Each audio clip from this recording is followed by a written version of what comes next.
तो दोस्तों, स्वागत है हमारे केमिस्ट्री बोर्ड इंस्टीट्यूट में। आज हम आपको जो ऑर्गेनिक केमिस्ट्री का जो IUPAC नोमेनक्लेचर है और वो भी नाइट्रोजन का, किसका? नाइट्रोजन का। तो किसका पढ़ा रहे हैं? IUPAC ऑफ कंपाउंड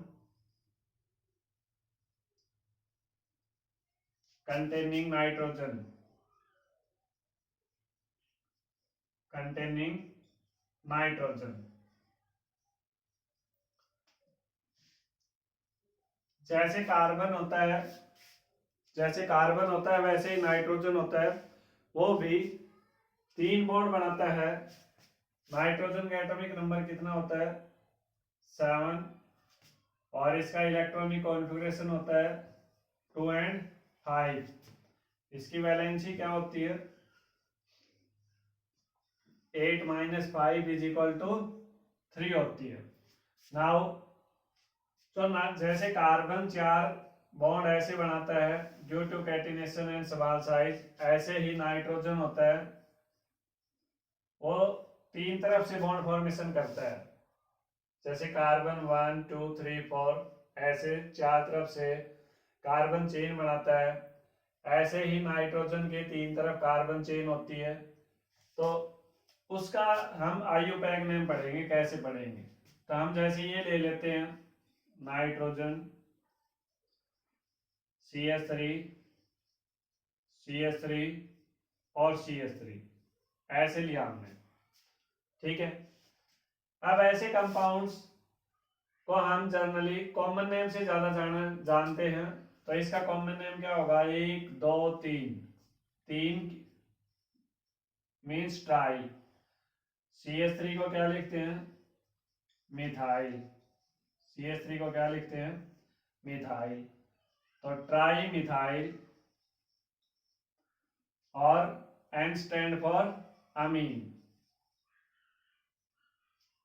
ये इसका क्या हो गया? Common name.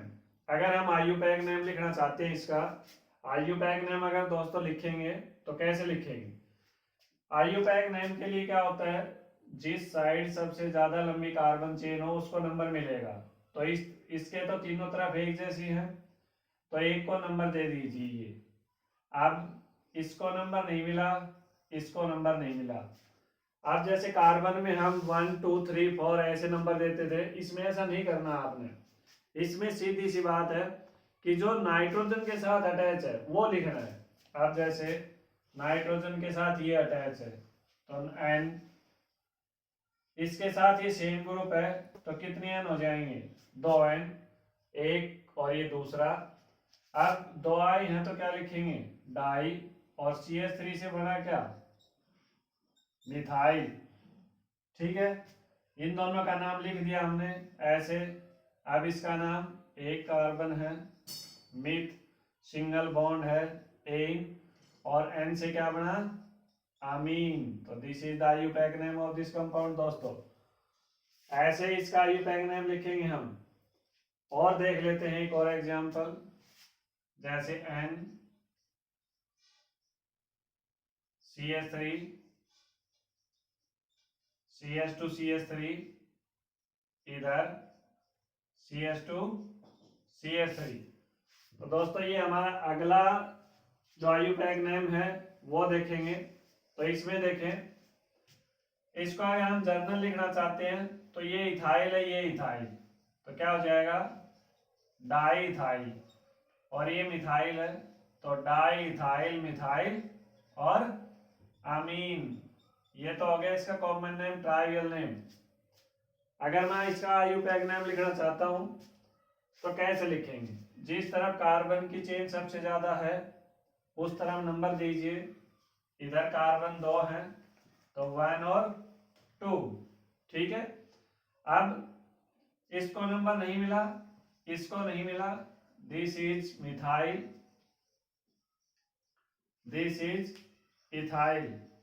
तो अल्फाबेट देख लेंगे दोस्तों। अल्फाबेट E पहले आता है तो पहले E लिखेंगे। तो ये किस पे अटैच है? N पे। तो N dash ethyl, N ethyl. और N पे क्या है? मिथाइल, तो एन इथाइल, एन मिथाइल। अब 2 कार्बन है, 2 पे क्या है इथ, सिंगल बॉन्ड है, और अमीन। तो ऐसे दोस्तों हम बिल्कुल इसको आईयूपैक नोमेनक्लेचर में ऐसे लिख सकते हैं। तो this is the simplest way. एक और एग्जांपल ले लेते हैं। जैसे हमने एग्जांपल लिया, एक और एग्जांपल जिससे हम समझेंगे कि कैसे हम नाइट्रोजन कंपाउंड्स है उनका नोमेनक्लेचर करते हैं। तो ये है मेरे पास N, एक तरफ CH3 लिया, एक तरफ CH2 CH3 लिया, एक तरफ क्या लिया CH2 CH2 CH3। ठीक है। अब इसका नाम क्या होता है मिथाइल, इसका नाम क्या है इथाइल, और इसका नाम क्या है प्रोपाइल। अब अल्फाबेट देख लेंगे दोस्तों। ई पहले आता है, MNOP, तो फिर M आएगा, फिर P आएगा। इसी हिसाब से इसका नाम लिख देंगे इथाइल, मिथाइल, प्रोपाइल और अमीन। ऐसे इसका नाम लिखेंगे दोस्तों। This is the simplest way. अगर हम इसका आईयूपैक नेम लिखना चाहते हैं IUPAC, तो इस पे नंबर दीजिए 1 2 3। इसको नंबर नहीं मिला, इसको नहीं मिला नंबर।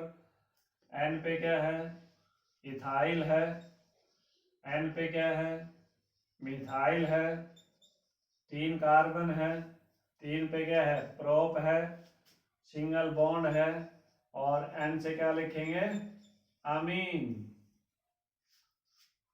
तो इस प्रकार से हम किसी भी ऑर्गेनिक कंपाउंड जिसमें नाइट्रोजन होगा उसका नोमेनक्लेचर लिख सकते हैं। अगर फिर भी कोई दिक्कत आती है तो कमेंट बॉक्स में कमेंट कीजिए।